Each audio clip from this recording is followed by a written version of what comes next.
Howdy folks, monthly update for the month of March. We are a couple of days early with the monthly update this time, namely because I'm getting on a plane tonight, going to China. So I'm not going to be in New Zealand for the next month. So I want to get the monthly update earlier. We're going to go through some of the stats and things for the month, a few bit of news stories with Stuart Hogg, Antoine Dupont, and a couple of kind of concerning injuries. But yeah, thank you guys for coming along. Now, what's the deal with China? My missus is from China, in case you guys didn't know. We haven't been back there for close to 5 years.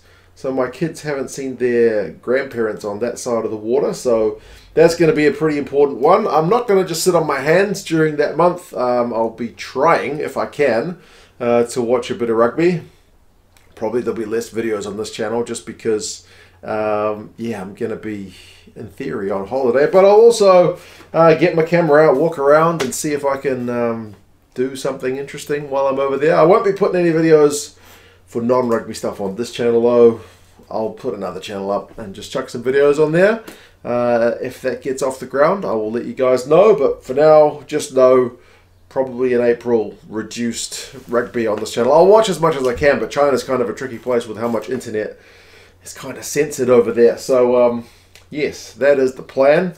In terms of the rugby stuff for the month of March, the Six Nations obviously came to a conclusion. Big interest levels around the England and France game. I guess with the nature of that scoreline, that one was attracting a lot of attention. Scotland and Ireland also with the build up to that one.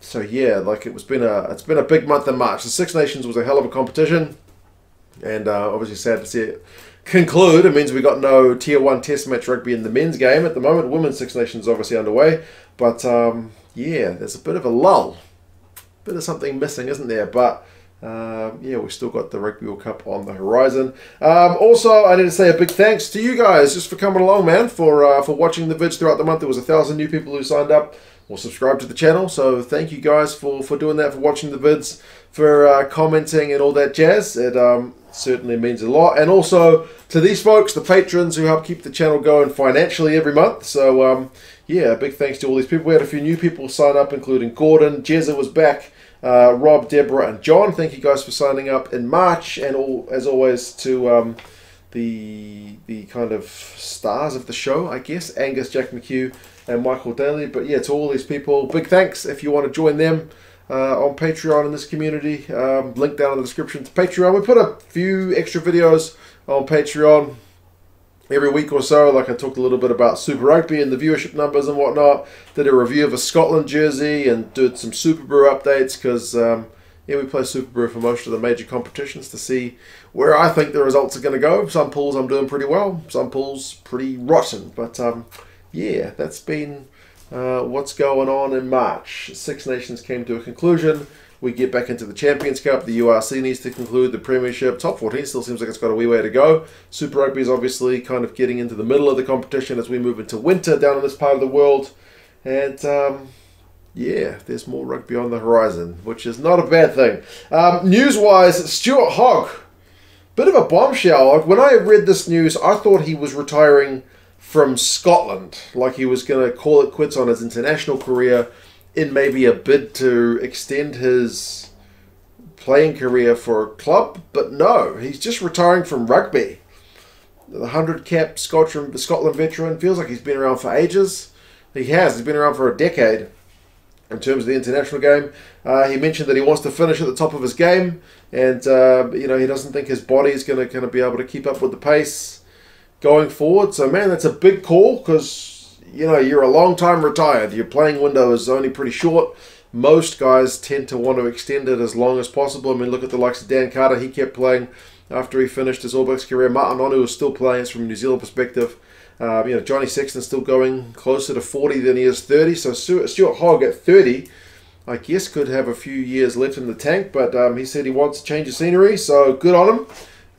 There is something about going out at the top, right, where you just kind of have, you don't have that doubt, like when people say, like, oh, you know, Dan Carter at Racing 92, yeah, it didn't quite look the part, you know what I mean? So, yeah, it's a big call from him, but heck of a career. We'll see if he can go out on some kind of high with Rugby World Cup. Speaking of Six Nations stuff as well, Antoine Dupont has nabbed the Player of the Tournament award. It was between him, Thomas Ramos, Damien Penaud, Caelan Doris, Hugo Keenan, and Mac Hansen, I believe. So yeah, with 26% of the vote, I guess that doesn't sound like that emphatic, 26%. But when there's 5 other guys, I'm assuming, I didn't see what the second place number was, but I'm assuming to get more than a quarter of the votes when there's 6 people eligible, that's a decent margin. So certainly not the first time he's got that award. And when we looked at his stats in my team of the tournament, like, he's a freak in a good way. Like, he gets incredible stats, just does things other guys in his position can't do.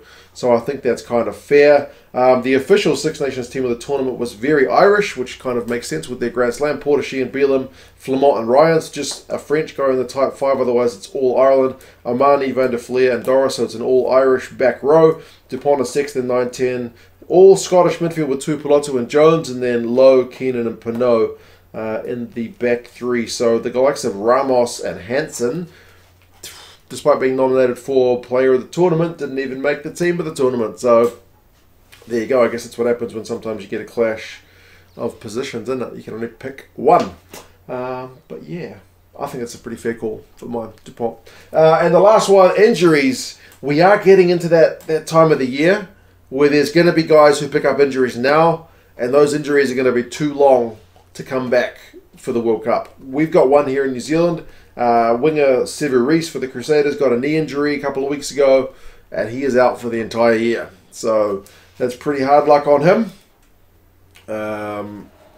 Yeah, so I don't know what to say. It's going to make our foreign-born players' amount reduced because he's born in Fiji. He's one of our kind of genuine poachers, if you're looking from that point of view. I don't know why that's the first thing that comes to my head, but it is.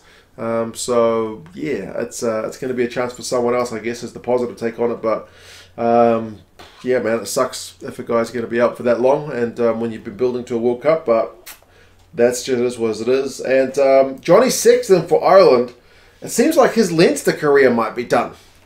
With him calling it quits at the end of the Rugby World Cup cycle, he's got a groin injury. He's going to have treatment on it, but they reckon he's going to miss the URC and Champions Cup campaign. So he went out, I guess, in Six Nations fashion at the ultimate with the Grand Slam. But if that's the end of his Leinster career, that kind of sucks. But I guess we'll see. He's still got a bit of time to recover. But I mean, for him, the World Cup is going to be the main focus. But still, having been a long-time servant and a very successful servant of Leinster, you'd like to think maybe a Champions Cup final or a URC final or something to hang up the boots for blue. But I mean, again, it is what it is. If he can get back in time for the World Cup, I guess we'll consider that a win. But there you go, folks. That's the monthly update for March. Cheers for you guys for coming along. As I said, if you haven't subscribed, please do us a favor and hit the subscribe button. I don't ask for it very often, but usually around about half the people haven't subscribed. So if you could do that, that'd be a personal favor to me. I should also say cheers to all the people who did buy me a beer. I'll put that in the description as well. Plenty of you guys did that over the Six Nations. Pretty amazing generosity. So cheers, guys, for that. Patrons, like I mentioned, that link's down in the description. But yeah, I have lined up a few videos which I've pre-recorded. I think I've done 3 or 4, which I'll hopefully release while I'm in China. So if you see me back here, it's been pre-recorded. So I've got a handful of those to go during my trip away as well. So hopefully I will see you guys soon, because I will hopefully be able to get back on YouTube while I'm in behind the Great Firewall. But we will see. Take care, guys, and yeah, I'll talk to you guys again soon. See you later.